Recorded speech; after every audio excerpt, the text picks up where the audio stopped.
USA 9 Weather Impact is sponsored by Morgan & Morgan.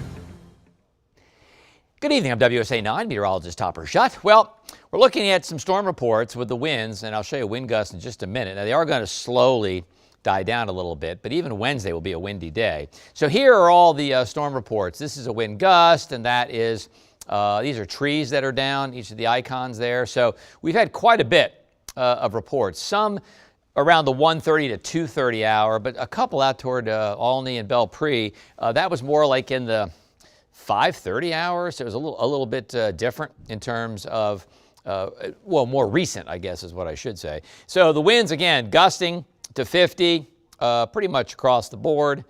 Oh, magic track not going to work. Stand by. Boom, boom. Okay, this is not going to be good. If magic track isn't going to work. Huh. Okay, well, here's what I'm going to do. I'm going to just query these off camera, okay? So I'll be back, but I want to go through this. Now, I did just check with Pepco, and about 1,800 customers are without power. It's few and far between, but some are without power. Okay, stand by. Just watch that. I'm going to query these for you, and we'll go through them. Some of them are pretty interesting, and again, some are really in the last couple of hours in terms of the damage. All right, so we'll start out to the west, okay? And we've got around Chantilly. We've got, winds there were upwards of 50 miles. Basically, winds everywhere about 50 miles per hour. So let's go back into this here. And so we'll query the Chantilly one, the tree down. And again, this happened, like at 3 o'clock. Tree blew down on Colt Neck Road near Bassett Lane, okay? And we'll go down a little further south of that, down toward Fairfax. And here too, again, when you see this icon, it means the tree is down. Blew down on eastbound Virginia 665. This is about 3:20, okay? And again, some of these have caused some minor power outages. We're going to go further south and east over here. This is at 4:56. So this isn't that long ago, about 5 o'clock. Tree blew down on westbound Virginia 620 Braddock Road. Yep, know where that is. In Ravensworth. So that is an area of concern. Let's see. Let's go back up into, let's just move this a little bit here, which I could have done on a magic track. Let's go back up into Tuscarora. 5:22. So this isn't that old. This is like an hour and 10 minutes. Tree blew down onto wires near the intersection of Martinsburg Road and Darnestown Road. Yep, Maryland 28. I know where that is too. Now, further south, we'll get into this icon. Tree blew down onto wires, causing a brush fire. Whoa! At Cattail Road and Cattail Lane. That was at 5:31. So some of these are relatively new in terms of when it happened. On 270, up from Rockville, we got a tree down on wires, Democracy. That happened a little longer ago, 336. So that was one that was pretty old. But a couple of these, we'll go on the other side of 270. 538, tree and wires blew down off of Belpre Road. So if you know where that is, going out Connecticut and Lay Hill, you cross over Belpre there in Georgia. So that happened just a little over an hour ago as well. And I think, if I'm not mistaken, this one over here also was relatively new. Yeah, 6 o'clock. This is brand new. Wires, New Hampshire Avenue at Stonegate Drive. Yep. So that's why if I'm looking at the, I'm just looking at the Pepco map now. Now it's up to 2,600 customers.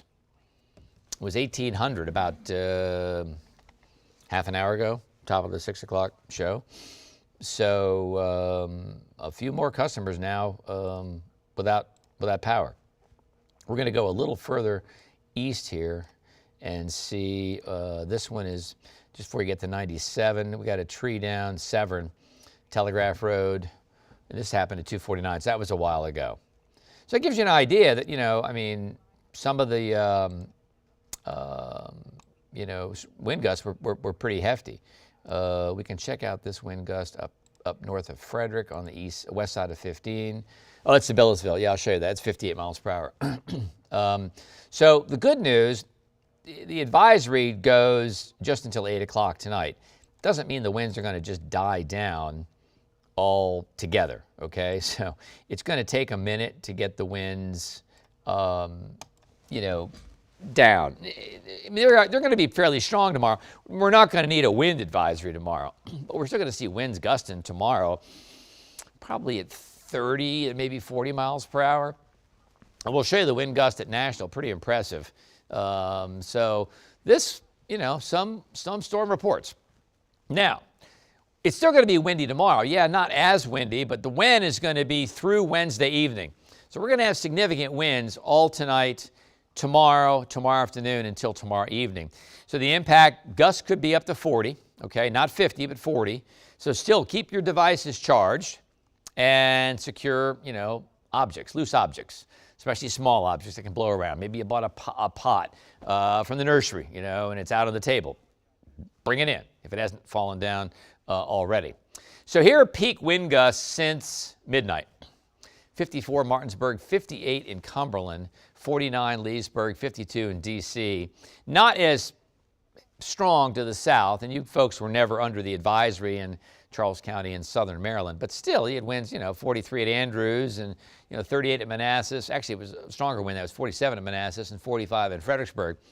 Those are pretty strong gusts, even into some of the areas to the south and east of us. All right, so here we go. Peak wind gusts. Sibyllesville, 58. Dulles, 53.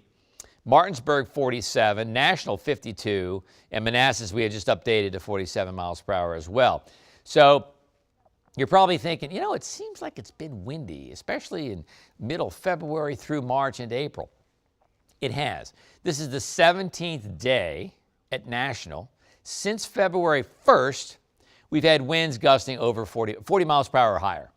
So it has been windy. So April has been a little bit more like March. Now, here's the wind gust forecast. Remember, these numbers are miles per hour. So 10:30 tonight, winds are still gusting near 40, Frederick, Martinsburg, Gaithersburg, and still 30 to 35 elsewhere. Notice it dies down a bit overnight. I mean, I hate to use that word. I mean, they're not quite as strong overnight. By morning, winds are now 25 to 30 miles per hour, probably under 30. By lunchtime, they start picking up a little bit, 25 to 30. By 6 o'clock, they're still a factor. See the arrows, pretty strong northwest flow. They're still 20 to 25 miles per hour, but not bad. By 11 o'clock tomorrow night, winds are breezy, generally 15 to 20. And then by early Thursday morning, still a factor on the bay. And there is a small craft advisory tomorrow for the bay and tidal Potomac. There was a gale warning today. 10:30 Thursday morning, winds breezy, you know, 15 to 20, but we can handle that. So here are the alerts. This is the wind advisory. It goes until 8 o'clock tonight with gusts up to 50. I think most of those 50-mile-per-hour wind gusts are over, except west of I-81. But it does cover D.C., excuse me, Prince George's County, Prince William County points north and west. It technically doesn't cover, you know, St. Mary's or Charles County or down into Spotsy, where you still could see winds up to 40 miles per hour. So I thought this is kind of interesting. This is the wind chill. I want to delete this from my show, and I just can't do it. It still is pertinent. So tomorrow morning, 47 temperature, that's the wind chill, 42. 48, wind chill 43 at 8 o'clock. Notice it's in the 40s through 10 o'clock, and then it gets back in the 50s. But wind chills never leave the 50s tomorrow, and the burbs, the temperatures themselves will never leave the 50s. All right, we're going to scratch and claw our way to 61 or 62 tomorrow. So I want to delete this too, but here we go. Wind chills, 6:30 Wednesday morning. Feels like it's 34 in Hagerstown, 30 in Cumberland. You jump the divide, feels like it's 19 in Oakland. 42 downtown, 36 in Manassas. By 10 o'clock, it's still chilly. I mean, along I-81, you know, wind chills are still in the upper 30s. It's back to 50 downtown. And after 10, 11 o'clock, wind chills temps pretty much is similar. I mean, by 1 o'clock, again, wind chills pretty much in the 50s across the board. And by 5 o'clock, wind chills pretty much in the 50s. So here's Futurecast.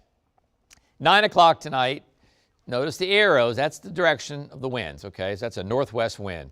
And temperatures in the 40s in the burbs. So you're walking the dog late tonight, it'll be in the 40s, around 50 downtown.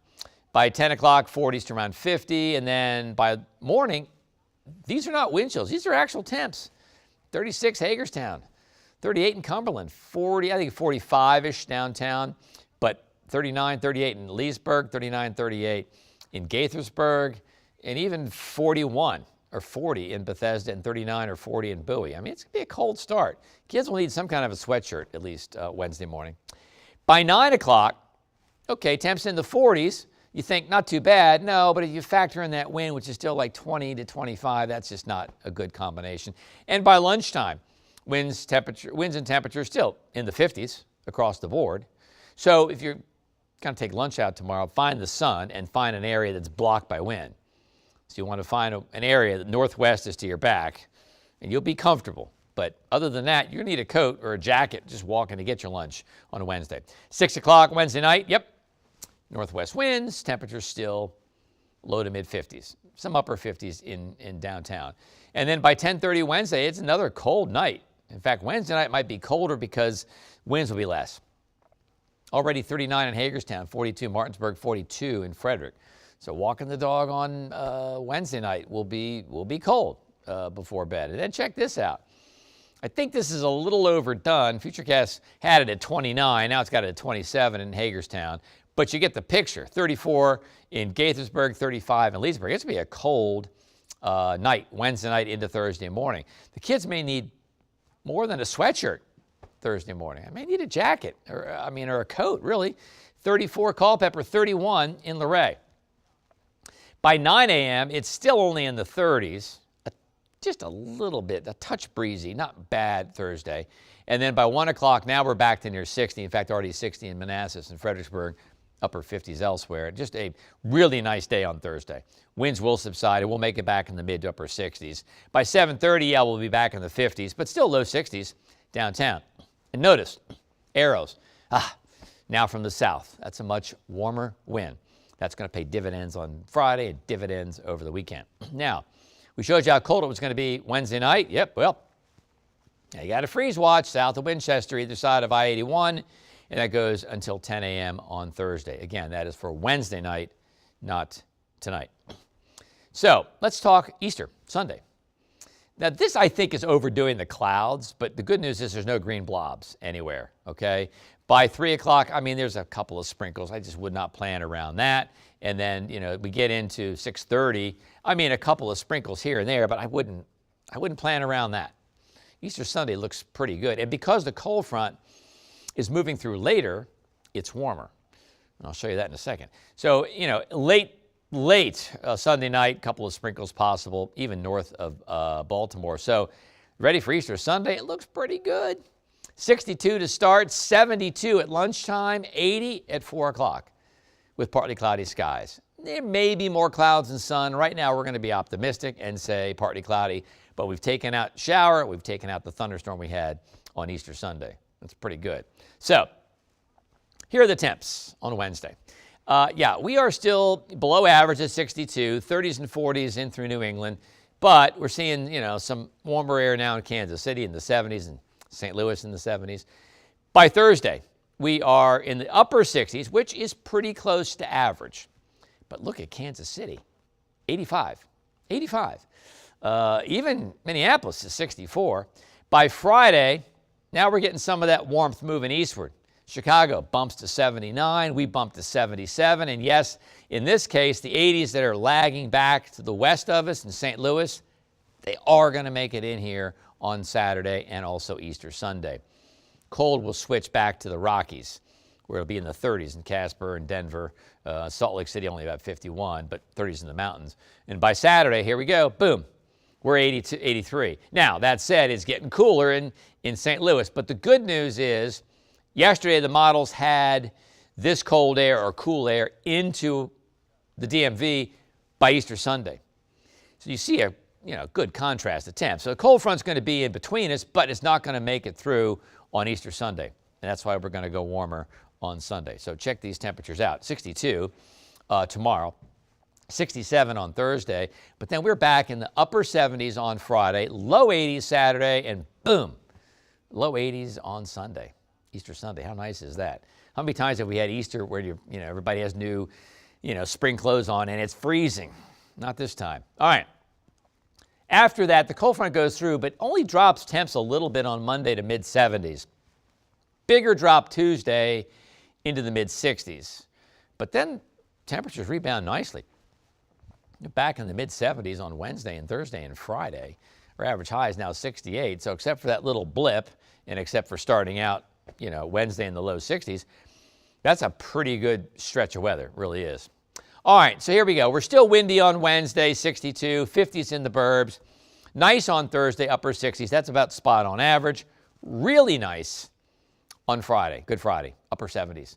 We're going to go partly cloudy and not windy on Friday. Now, the weekend, again, partly cloudy Saturday, 83. As I mentioned, we'll be optimistic and we'll say partly cloudy on Sunday, 82. The only thing I'll say about that shouldn't change, but we may have a little less sun, but still a warm Easter and a dry Easter. 75 on Monday, some clouds to start, sun to finish, and then mid-60s on Tuesday under partly cloudy skies. All in all, that's a pretty good 7-day after our cool start tomorrow. Okay, a reminder, follow us on Facebook and Twitter. I'm at Tenacious Topper, at Mary Weather, at Caitlin McGrath, at Michaela Lucero WX, and at Meteorologist Jonathan Myers. And remember, download our app. You can track storms along with us, and I say this all the time. Everybody downloads the app and they put in their address, obviously, because you care about the storms around you. But you can track storms around the globe. Let's say you're in Spain. You can move the app to Spain. Kind of cool. Also, let us push alerts to you so you can receive warnings. And this is a great feature. Tap at the right bottom portion of the screen on the app. It'll say near me, and you can upload a picture or a video. It's very easy to do. Just hashtag WSA9 weather when you do it. So that's the latest. Winds are calming down a little bit. We'll have new model data for you at 11 o'clock tonight. But the best news of all, 80s over the Easter weekend. That's pretty good. I'm meteorologist Topper Shutt. I'll see you in a little bit.